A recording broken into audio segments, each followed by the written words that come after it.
Magandang araw po mga kapuntos, at sa araw na ito po meron po akong tampok na video para sa inyo at sana ay magustuhan ninyo.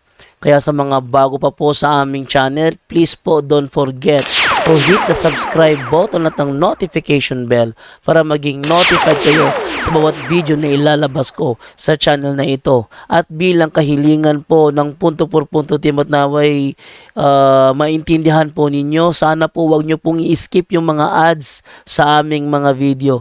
Sa maliit na bagay na po na yan, malaking tulong po yan sa ating programa at sa ating ministry.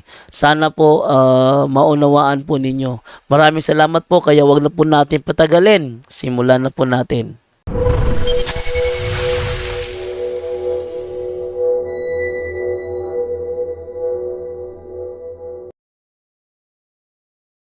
Good evening, Brad.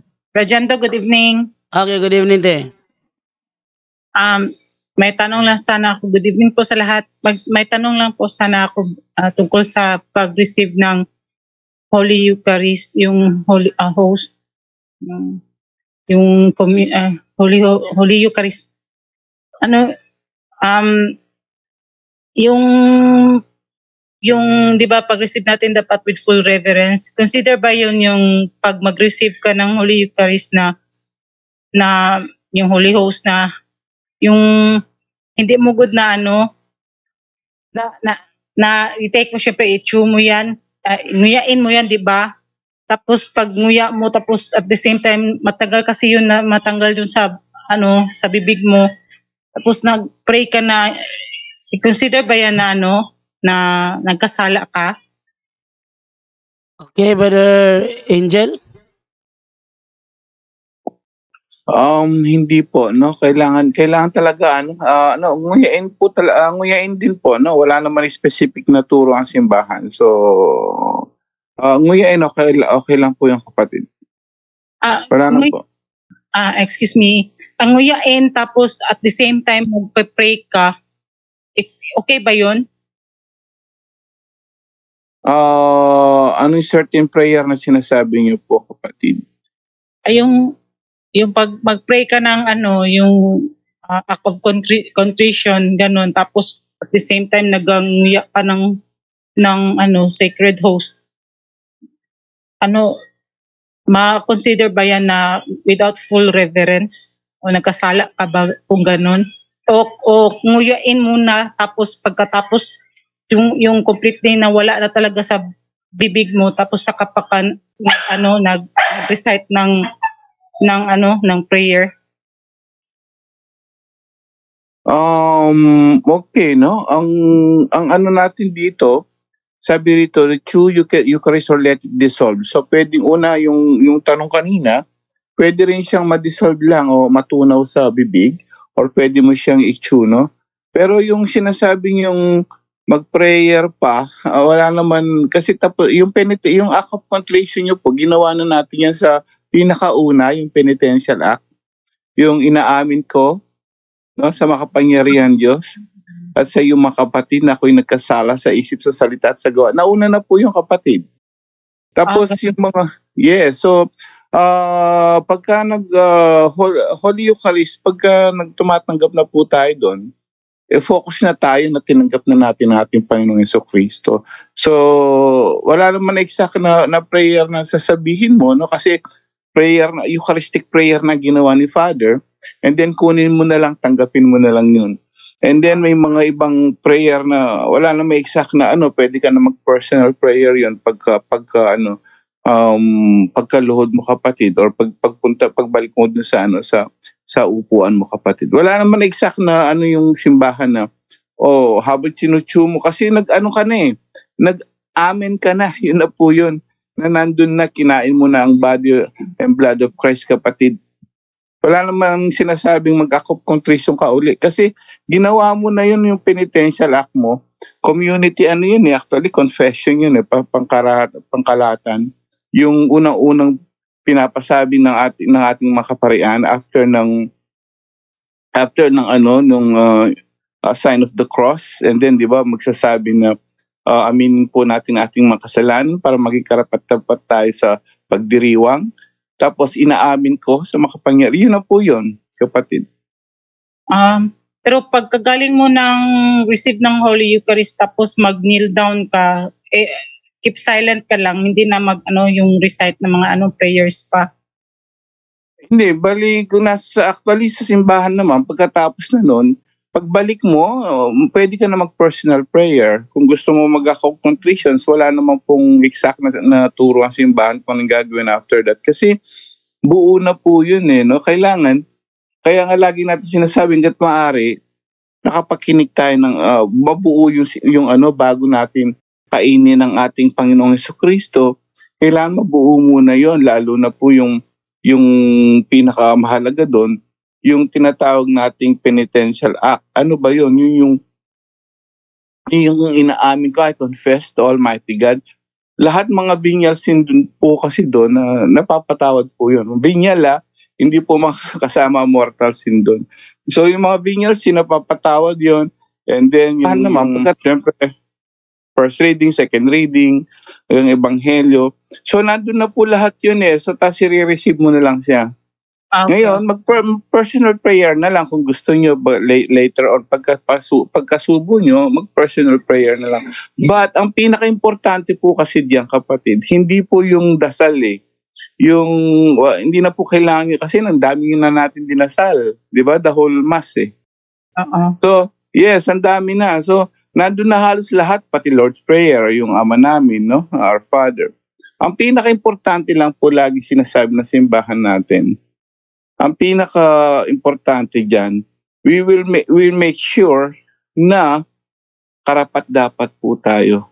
We confess, wala tayong mortal sin na kasalanan, yan, walang galit sa puso, walang kaaway, walang mortal sin, no, na maisip natin yung seven capital sin, no? Yung pride, lust. Yes, so yun ang pinaka-concern ng simbahan Yung nagre-receive po tayo ng communion, make sure, kasi nga delikado yun, ang daming nangyayari. Uulitin lang po natin, yung mga hindi karapat-dapat sa buong mundo, actually nangyayari to. Ang problema dahil nga hindi nababanggit ng mga kaparian, no? Pero actually dapat banggitin dati daw may isang bishop na nagbanggit yan, kasi pag hindi ka karapat-dapat, yun ang point natin dapat yan, no? Hindi yung halimbawa, ni-receive mo, anong dadasal, ano-ano, no? Ang pinaka-importante, yung karapat-dapat ka. Bro Jando, magbigay tayo ng ulitin natin ng isang talata na hindi masyado napapansin ng mga tao. Unang Korinto nga, chapter 11, verse 27 to mga 30, ganun, Bro Jando. Wait lang na. Hindi ko pa nailabas Sige. Okay. At saka Ano hirap lang ako natin, magbasa may mga- ngayon, Brother Angel. Hirap magbasa. Sobrang paos.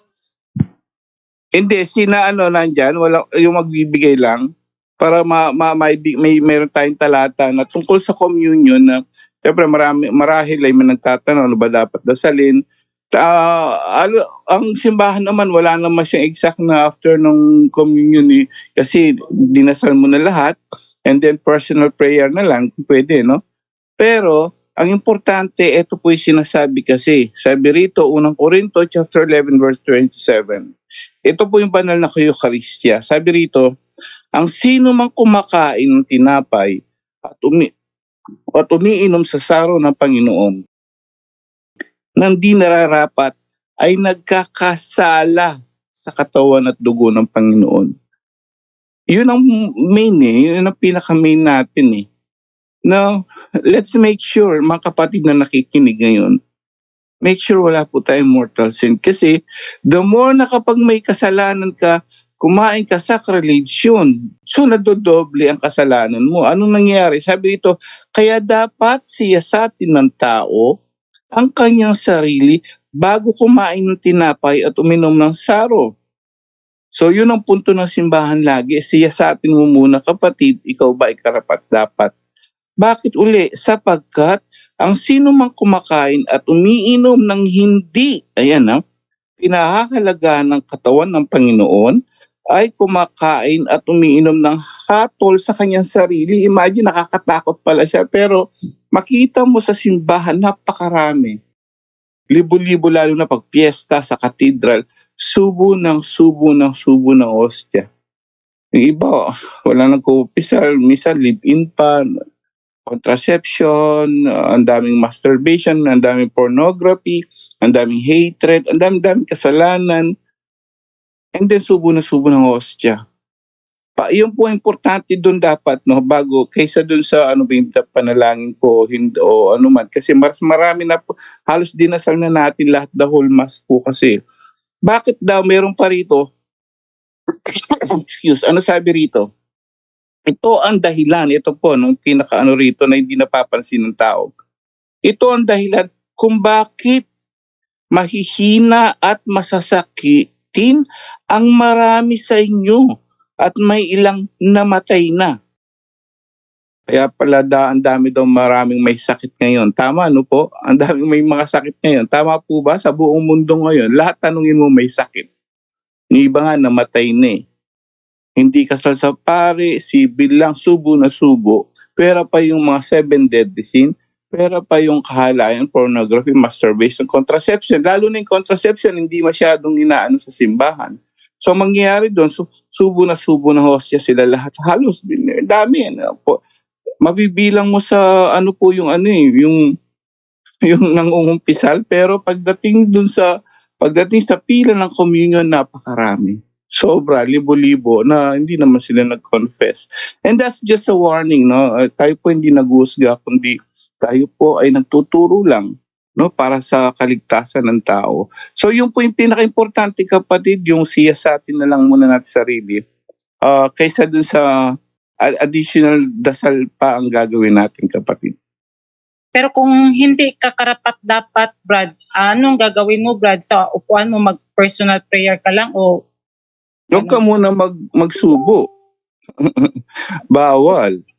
yung ano, Brad, yung pag hindi ka karapat dapat at hindi ka mag-take ng magtanggap ng hostia, anong gagawin mo sa upuan mo, ka na lang, mag-personal prayer. Prayer lang, personal prayer. Yung iba, although dito may kanya-kanyang ano yan eh.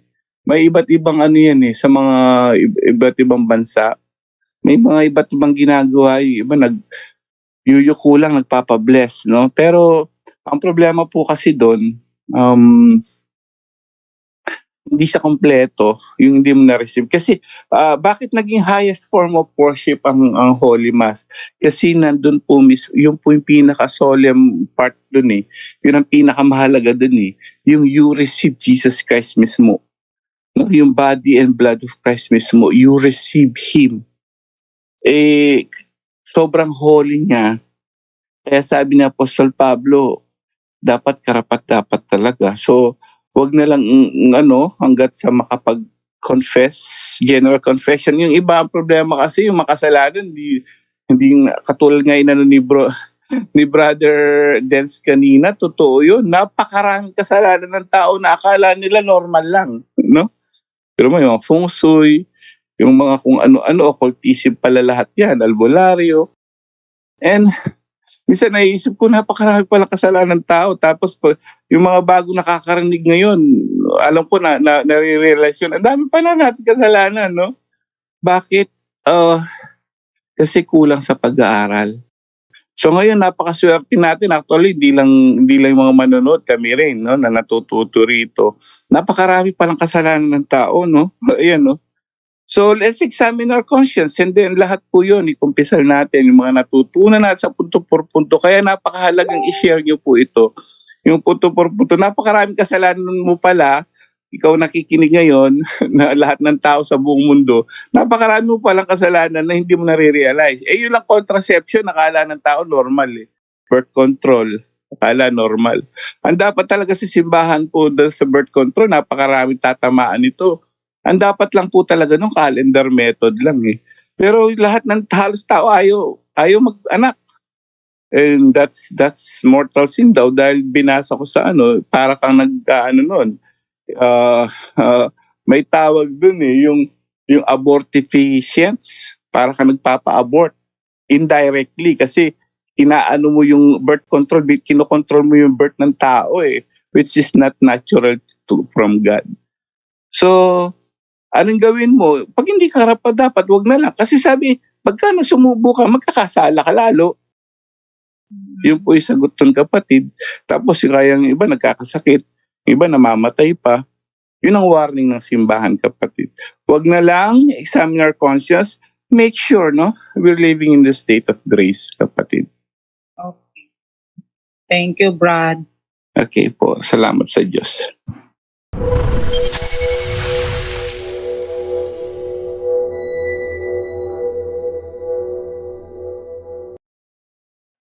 May tanong pala rito. Brother Angel, sagutin mo. Sabi niya, good evening. Pwede magtanong kay Brother Darwin about sa 1-year death sa baby, kung anong klase sa pagpapamisa o nobena prayer niya.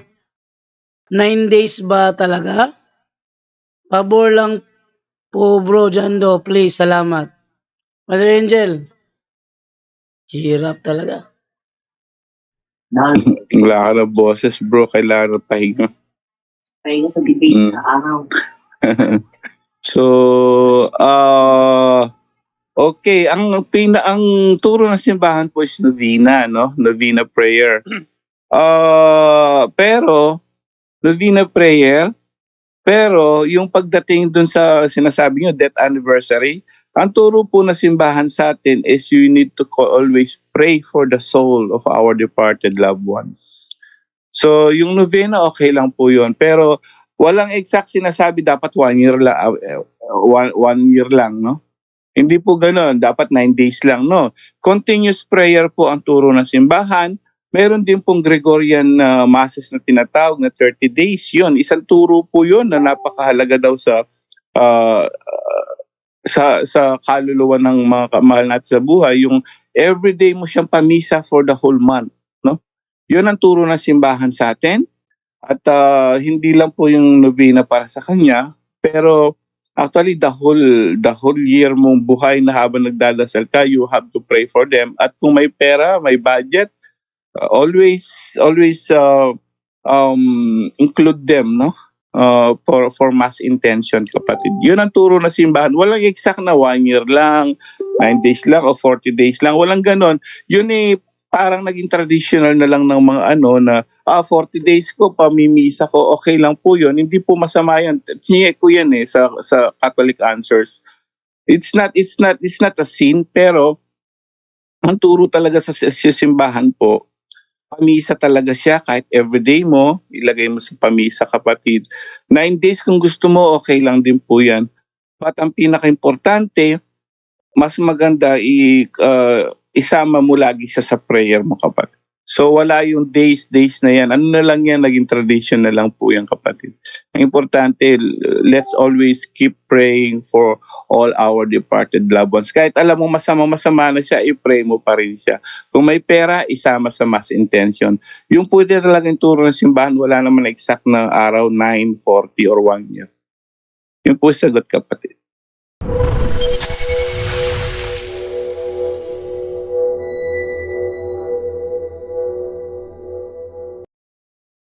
From Jojo Gabiana. Bro Jando, pwede po ba magtanong? Dito kasi sa amin, bawal na kasi i-celebrate ang kapistahan ni Senior Santo Niño at Christ the King. Dito po sa Diocese ng Pagadian. Alam, Bertata, may alam ka dito? Berta, Brad John, mas maganda siguro na-confirm yun ni Brother King dahil bago lang nag-pista ng this year, di ba? Yung kapistahan sa January, Santo Niño, nagpista naman sila. No, then may mga na bago lang, halimbawa yung magbasa ng dahil pag bigay ko ng seminar sa Our Lady of Fatima na parokya sa Balangasan, Father Vince Umano. Mrs. mismo ni Brad Roger Galiso nagtanong na bakit sa kanila hindi na yung magbasa ng gospel, di ba, mayroon tayong sign nga yung sa noo, sa bibig at sa ating puso, yung small sign of the cross. May mga kahulugan yun, may mga meaning yun. At saka bawal na dun sa kanila yung mga tao, ang pari lang, yun ang turo ng kanilang obispo. Then sinunod na naman nila, pero ang iba, sumuros pa rin dahil yun ang medyo tradition. So may dinatawag na ecclesiastical jurisdiction, o ano po ang gusto ng obispo, no, local ordinary sa kanila, yan ang sundin. Pero sa ngayon, dito sa amin, pati sa Cebu, pati sa dito sa amin, basta January, ang daming pista ni Senyor Santo Niño. So, mas maganda siguro mag-confirm yun sa tagapagandaan. Pero bago, anong this year, ulitin ko, this year, nagpista naman sila ng Senyor Santo Niño dahil yung cathedral, yung Santo Niño yung devotion dyan sa cathedral sa Pagadian. Brother Jando.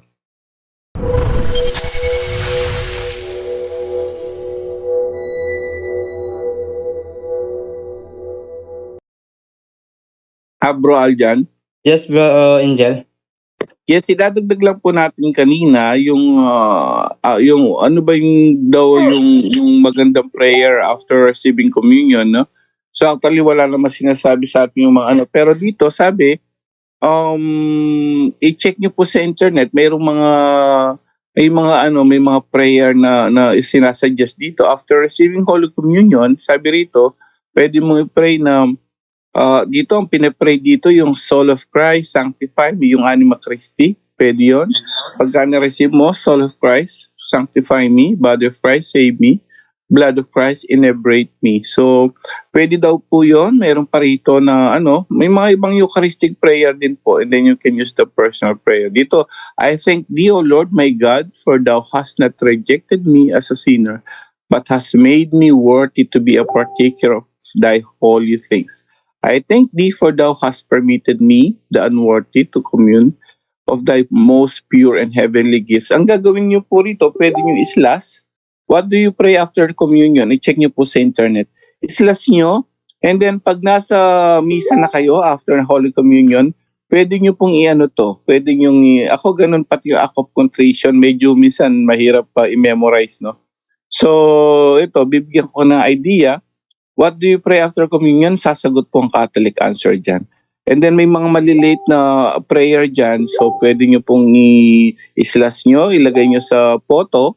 And then dali nyo pag after ng Holy Communion, pwede nyo pong idasal, kapatid. So yung nagtanong kanina, makakatulong po yun. Salamat po.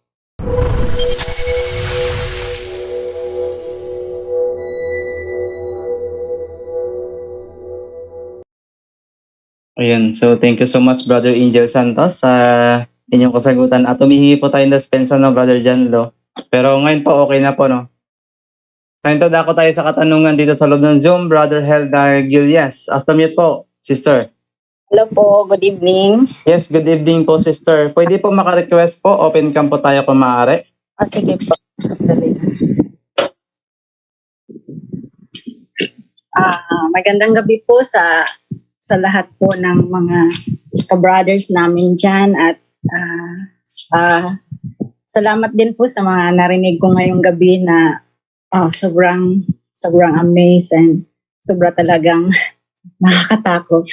But anyway po, ang katanungan ko lang po, bali dalawa po. Una is yung about po sa yung mga gustong magpaninong ba. Gusto ko lang i-clarify kasi po, 'di ba, parang nakasanayan na po kasi noon pa man na-observe ko na din po na yung iba nag-ano ng mga ninang by ano lang po ba, by name lang, pero hindi sila talaga umaatin. Labag po ba yan sa katuruan ng ating simbahan?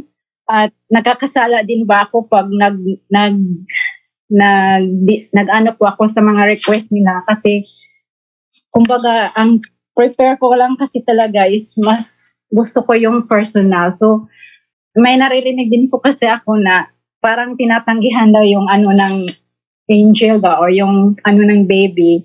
So parang medyo nag-doubt po kasi ako, baka makapagbigay ako ng sama ng loob or doon sa magiging angel na parang tinanggihan yung yung request ba? Yun yung po una kong katanungan. Okay, so thank you so much, Sister. No? Mukhang may balak si Sister na magpabinyag sa kanyang baby. Hindi Ayan, po so- baby ko. Okay.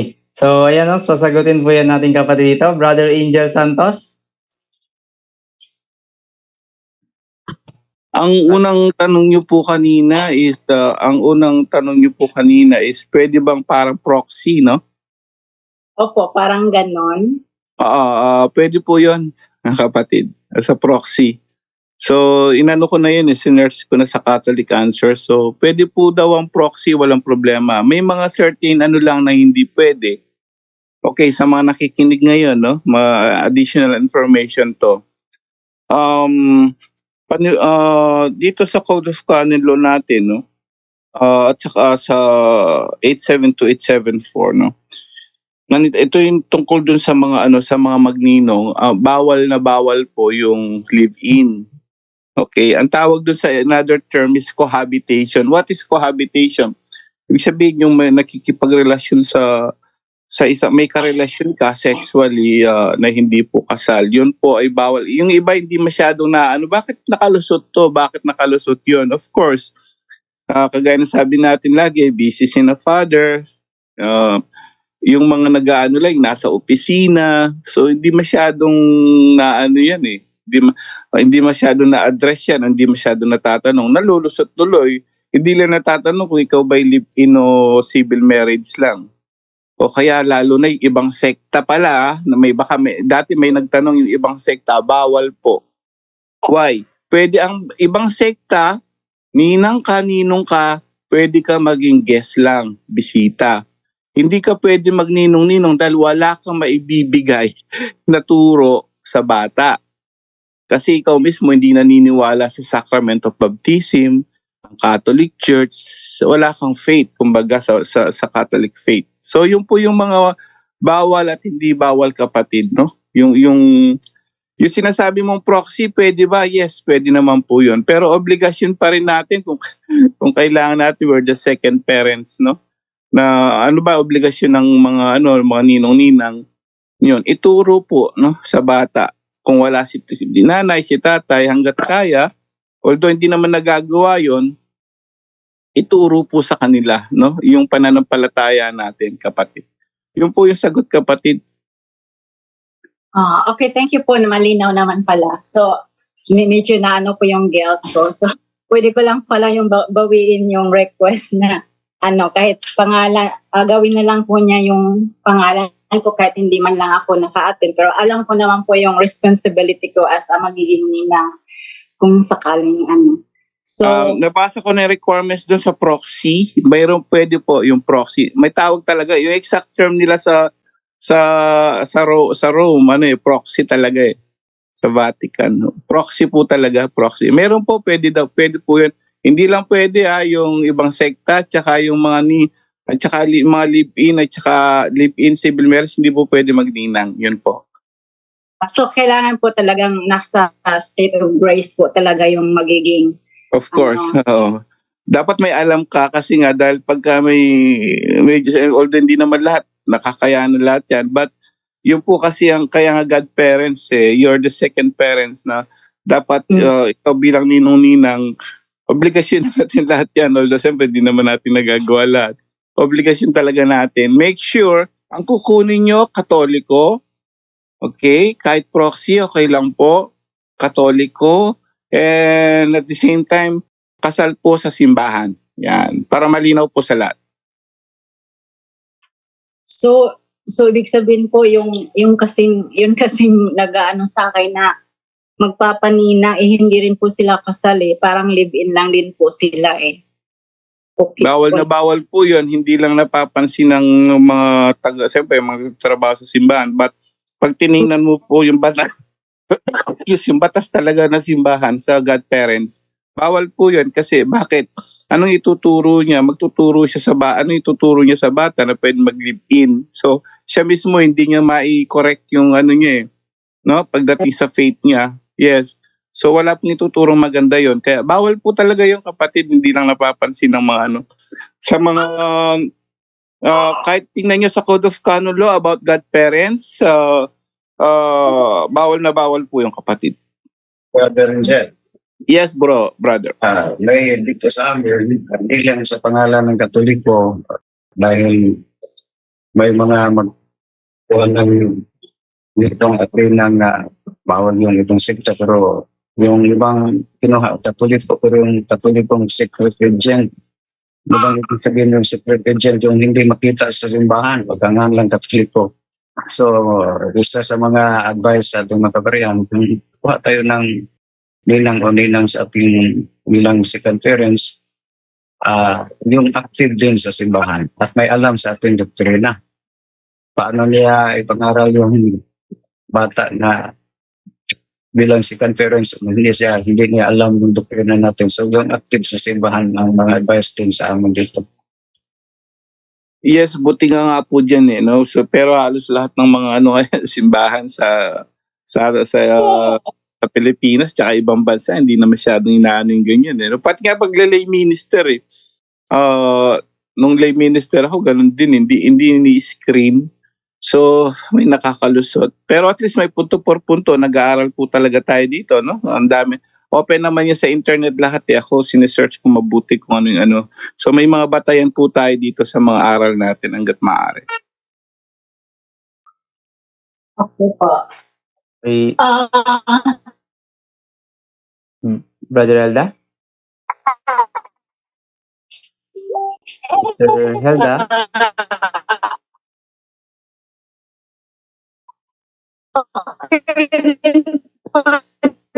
Brother yung Angel? pangalawa Brother Angel, ako yung nawawala, bro. Unahin Hindi siya, malabo yung signal niya. tanong po. Sige. Malabo po yung signal niyo kapatid. Ano siya, choppy po kayo sis. Sister, i-off cam na lang po kayo, sister, para mas maganda po yung pasok niyo po. Ayun. Sige, masalita niyo po. Napuputol-putol pa rin po kayo, sister. Hindi ba marinig? Ayun, okay na po. Sige, tuloy po tayo. Nawal.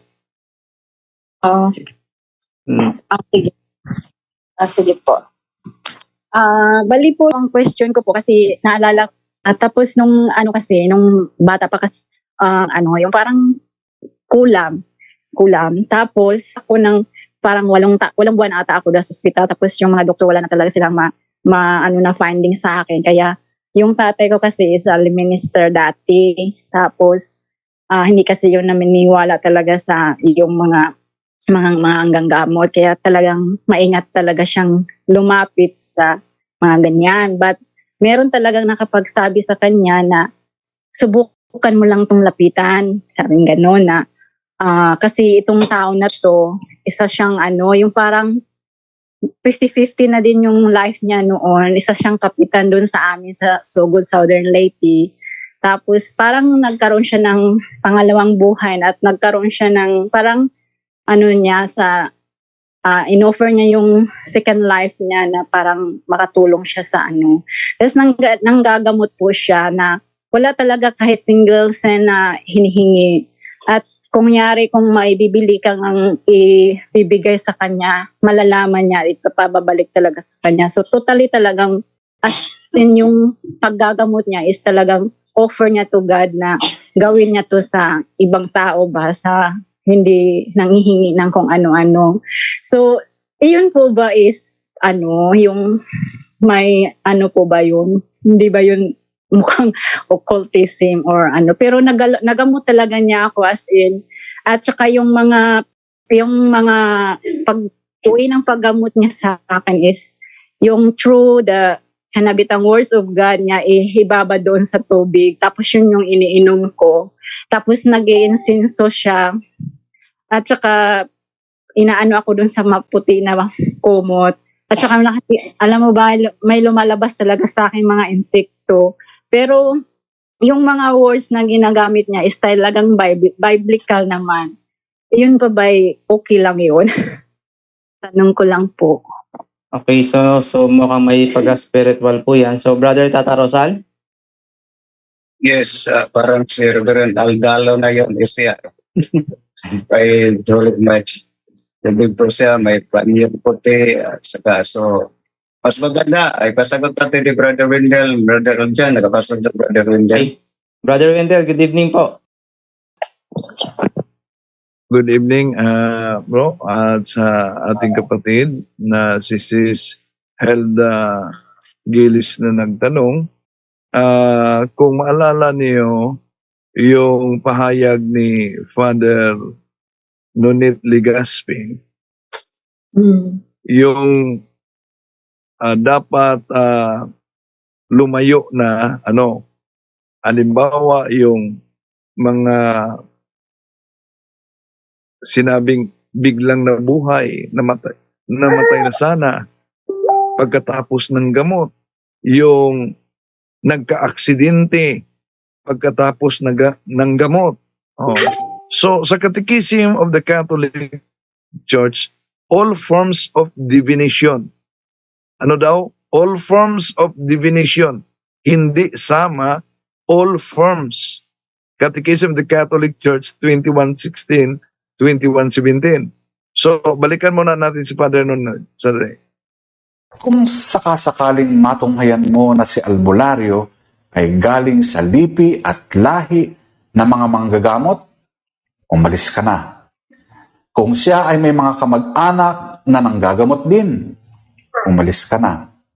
Kung siya ay may edad na at naghahanap ng mapapasahan ng kanyang kapangyarihan, umalis ka na dyan sa kanyang harapan.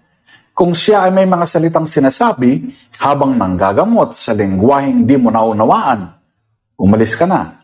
Kung bago siya manggamot ay nawawalan siya ng ulirat, kahit saglit, na parang nawawala sa sarili o may pumapasok na espiritu sa kanya, umalis ka na.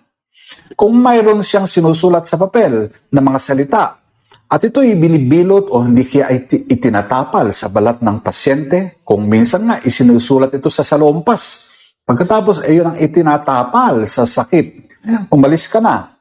Kung siya ay may ritual na pabulong, pagpapausok, pagtatawas o pagpapadugo, at iba pang mga ritual na gawi lamang ng mga espiritista, umalis ka na. Kung sa iyong observations ay makikita mong nabubuwal at nahihimatay ang kanyang mga pasyente kahit saglit, pagkatapos niyang hipuin o hindi kaya patungan ng kamay, umalis ka na. Kung si albularyo ay nagsasalita ng mga ingay na walang kabuluhan, hindi kaya nag-speaking in tongues, ala charismatic mode, umalis ka na. Kung siya sa simula pa lang ng consultation ay sinusukat ang pagkakapantay-pantay ng mga hiniliit na daliri ng pasyente, umalis ka na. Kung siya ay napansin mong gumagamit ng mga baraha o tarot cards para malaman ang sakit o ang kalalagayan ng pasyente, umalis ka na. Kung ang nabanggit niyang readings sa mga pasyente ay tulad ng sumusunod, "Uy, may nakabati sa iyo, may nagagalit sa iyong kapre, may nagkagusto sa iyong tikbalang, may duwending nais kang dalhin sa kanyang kaharian at gawin kang prinsesa," at alam nyo, iba pang pambihirang readings, umalis ka na. Kung ang bilin ni albularyo sa pasyente ay gawin ang ilang ritual para gumaling, tulad ng magpausok, mag-alay ng atang sa altar, etc., umalis ka na. Kung si albularyo ay may kaalamang tungkol sa nangyari o sa mga mangyayari sa pasyente, mga impormasyong hindi naman galing sa pasyente, pero nababatid niya, umalis ka na. So, kung nabatid niya na may ibinigay sikreto, nabatid pa rin niya, yun na, umalis ka na. Yun po, bro. Oo nga, nakakaano pala. So, pag ganun po, Brother Wendell, kasi ano pa ako ng time na yun is, I think is 11 years old. Paano po ako dyan kumbaga hindi pa pala ako absuelto dyan sa contamination, ang tawag doon. kumbaga meron pa rin palang nananalaytay sa akin na connection, kumbaga. So, hindi Yes, ko, kapatid, ang payo ko lang sa iyo kung maaari, kung sakaling meron kayong appointed exorcist sa meron po inyong sa amin, diocese, Father. oo, makipagkita kayo, isabi mo yan para ma-process at yung posibleng contamination, ma-process talaga. So, ma-interview ka, yung tinatawag diagnostic interview, at ma-prepare para sa cleansing prayer sa posibleng contamination. As kasama ko na rin po yung tatay ko niyan. Yes. Para ma-interview kayo. Oo, Dahil, kasi, pag pupunta kasi sa office, ito, lilinawin ko kadalasan kasi pag mag-contact, daming tatawag, pupunta kami sa office, magpa-deliverance kami, akala nila, deliverance agad. Hindi yan. No? Dapat i-interview pa, i-prepare pa sila, bigyan ng catechism, at i-renounce. Tulad sa pagpunta sa ospital ba? Kung makapunta ka ng ospital, hindi naman agad operation ang gawin. Diagnostic interview pa, examine ka pa, ganon din sa Ministry of Liberation. I-guide talaga at i-prepare yung mga pumupunta dahil walang kabuluhan kung paalisin mo ang contamination sa katawan, ngunit yung na-contaminated ay mananatili pa rin sa mga posibleng kasalanan. Okay. So, isa pa rin palang idagdag ko po yung, di ba kasi nandito ako sa Taiwan ngayon, tapos yung amo ko is Buddhism sila. Tapos po is, syempre ako kasi yung tinatahasan ng mag-aano doon sa altar nila. But one time is nakapag, talaga ako, yung parang sabi nga is tabi-tabi or something na, parang nag-respect ko ba, so, na malaking kasalanan ko na lang pala yung nagawa ko. So now, nalalaman ko. So ngayon na, lagi ko yung ginagawa sa altar.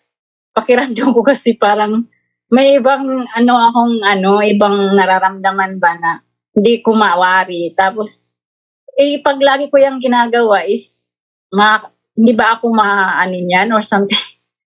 Hindi ko maipaliwanag kung anong kahinatnan ba or something ganun. Wala bang Lahat ng mga superstitious beliefs, i-renounce mo, ikumpisal mo kung may malapitan ka na kumpisal. Tandaan mo ito, kapatid. Basta nandiyan talaga ang tunay na act of contrition sa kumpisal. Yung okay. lubos mong pinagsisihan ang kasalanan. Ang isang sacrament of confession is equivalent of 100 solemn exorcism. So, kaya isulat mo lahat na posible mga kasalanan at magsagawa talaga ng act of contrition at isa puso mo yung pangungumpisal at meron talagang intensyon to repair the damage. At iwasan na yung mga superstitious beliefs and occult practices. So, okay bro, naintindihan ko po. So, it means na pag once na ko na, kasi talaga naman yun naman talagang pakay ko na talagang mag-confess kasi syempre medyo mabigat na rin sa dibdib ko. So, it means if after ko na makapag-confess, makapag-communion, kasi hindi kasi ako laging nakakapagsimba dito dahil sa gawa ng hindi naman laging may off. So, once a month lang talaga. So, if ever na kapag na ako niyan, so if ever na lagi akong magta-touch dun sa nila, sa altar nila, wala na ba ako nung o kumbaga may protection na ba ako nun? Sa altar ng occultism? Yeah, yes po bro, brother. Bakit mag-touch? Dahil naglilinis ka? Opo, ako kasi yung nag-aalay ng ng mga nila inaalay po. Ako yung nag-actual lahat ng preparation like candle, like yung waters, lahat-lahat po yun. Ako. Ikumpisan mo yan, kapatid, and pakinggan mo ano ang advice ng pare. Sige po. Yun lang po. Maraming salamat.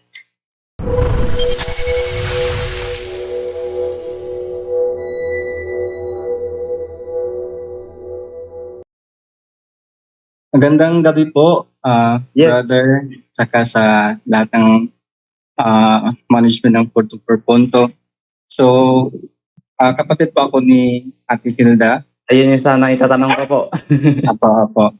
So, kasi yun na nga, dahil nga yung marami ako natutunan sa po ninyo, sa programa po ninyo, at dito ko lang na-realize na kasi nga yung tatay namin is lumapit sa albularyo, saka yung lula namin is nagpa-palm reading.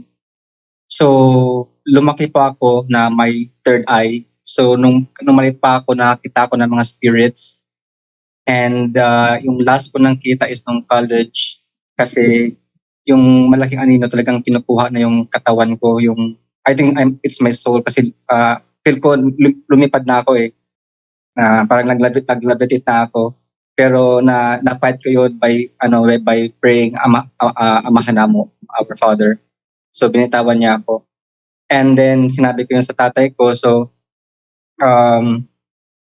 pinasulat ako ng Psalm 91. Tapos dinala na daw sa pare.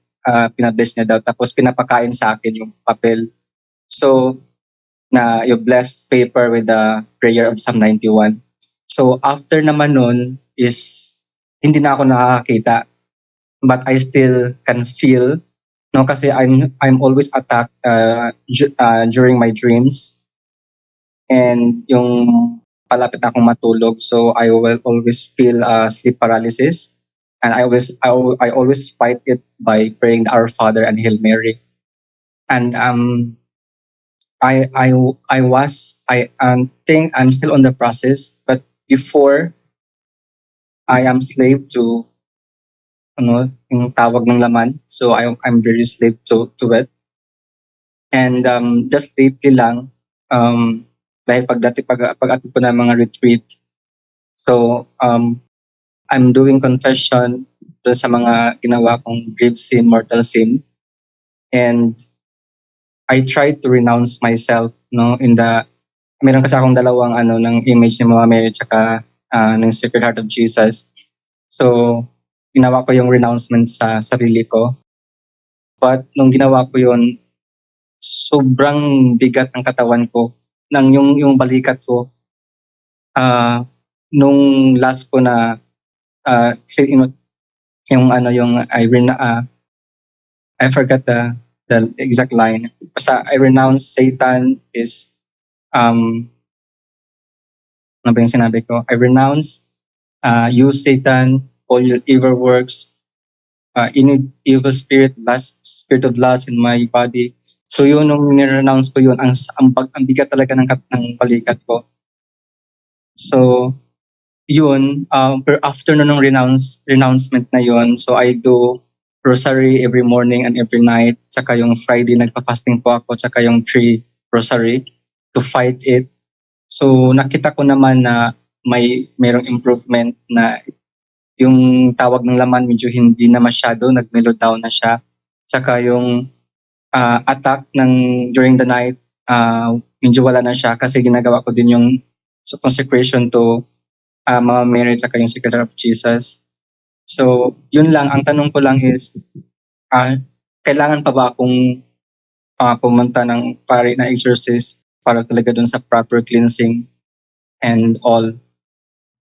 So, Brother Sunday, bago ko ibigay sa ating kasamahan dito na sasagot ng iyong katanungan, may kaklaruhin ako, no? Nag-renounce ka dun sa mismong imahe. Opo, pero yung imahe na yun is blessed po yun ng pari. Okay. So, Brother Windel Talibong? At saka aside pa pala po is actually during sa I was involved in charismatic youth movement before in my college days. At saka ngayon I'm involved also in Couples for Christ. And every worship po is nagtatangs po ako. Okay. So, Brother Windel? Okay, una, kapatid, no, kailangan talaga, yung tanong mo, kailangan bang lalapit? Kailangan talaga lalapit dahil yung nangyari na nag-publish ng papel na nakasulat ang psalm, yung awit, at ipainom, kung sa mga exorcist na pare yan at alam ng pare kung saan gagamitin ipainom, ayaw talaga yan iblis. Dahil ang pagpainom, gamit yon ay superstitious belief na yan. At alam naman natin ang Catechism of the Catholic Church, 21, Catechism 21:38, superstition is a total departure of the worship that we give to the true God. It is manifested with idolatry and all various forms of divination and magic. Yun. Kaya, dahil superstition ang pangyayari, hindi nawala. Pwedeng subjudiction. Anong subjudiction? Tinatapalan ng isang mabigat na hierarchy dahil sa superstitious belief. At kaya, pwedeng mag-iba ang anyo. Ano yung iba ang anyo? Pwedeng hindi ka na makakita, pero mag-iba ang anyo ng spiritual warfare. Yung iba ay addiction of premarital sex, addiction of pornography, addiction of lust, at mainitin ang ulo. Pwedeng ganyan. No? At tungkol naman sa, ito ang pahayag ni Father Sikia. Pakinggan natin si Father Jusis.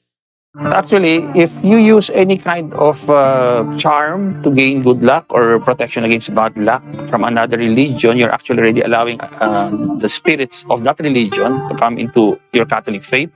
And of course, there will be now a conflict between the kingdom of God and the kingdom of the evil one. Precisely because that would be an idolatrous practice, precisely because you are relying on other powers. But everything is under God, the power of God. So we cannot seek. If we try to seek our powers or benefits outside of God, then we enter into the world of the fallen angels.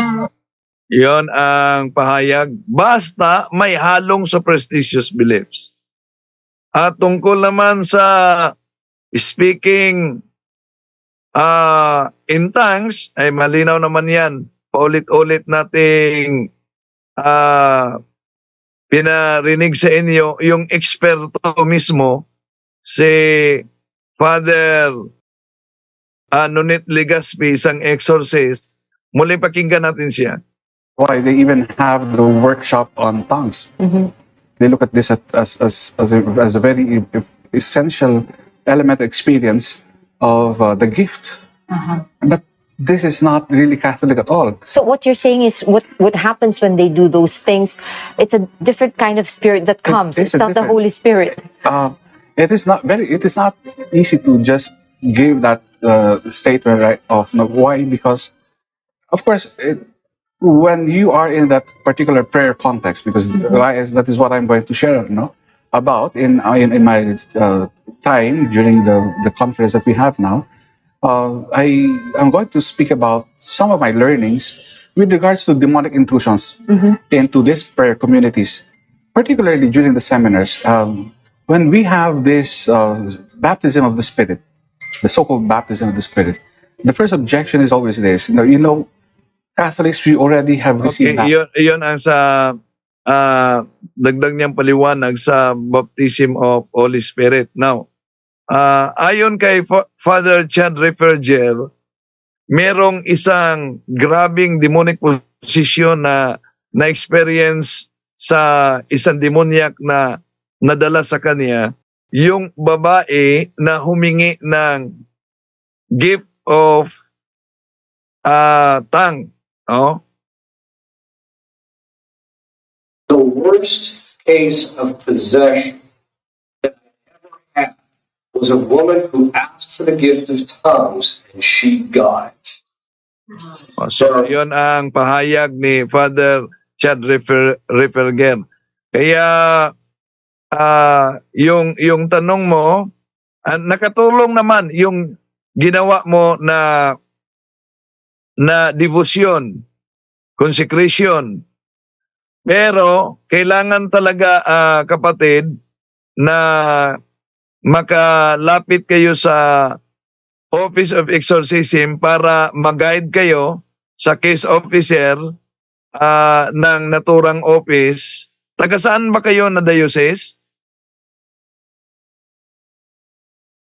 Kapatid? Brother, mute po kayo ulit kapatid Sunday. Ayan po. Hindi ako maka-unmute ngayon. Salamat po. Nandito po ako sa Malaysia ngayon. Kuala Lumpur. Okay, pag makauwi siguro ka, magtanong ka, dito sa Pilipinas, taga saan kayo? Southern Leyte po. Actually, uuwi po ako sa August 11. Southern Leyte po. Maasin, so good. Sa Leyte, merong appointed exorcist dyan. Sa Biliran, merong appointed exorcist dyan. Father Christian Conde at mga kasama niya. So, pwede kayo makalapit. Sa Southern Leyte, meron po ba? Meron din. Sige, magtanong na lang po ako dun sa pare. Sa parish priest namin. Okay. Kasi nga, yun na nga, sabi mo, kasi ako, may mainitin din yung ulo ko. Alam mo yung may time na mihiga ako tapos naglalaro yung mga bata sa labas. Talagang sumigaw ako kasi talagang masakit sa tenga yung nila yung laro nila ba yung alam mo yung mga bata naglalaro, pero para sa akin ang sakit sa tenga na sumigaw ako sa parang anger, no? Yun. Meron bang pagkakataon kapatid na mahirapan ka sa paghinga? Wala naman. So, I think wala naman siguro. Hindi nga. Okay, so kung magka-uwi ka, mas mabuti na makipagkita ka para ma-assist ka at yung mag-diagnose sa iyo, matulungan ka na tingnan kung ano na kalalim ang contamination, lalo pa na meron kayong mga ninuno na grabe talaga sa occult practices.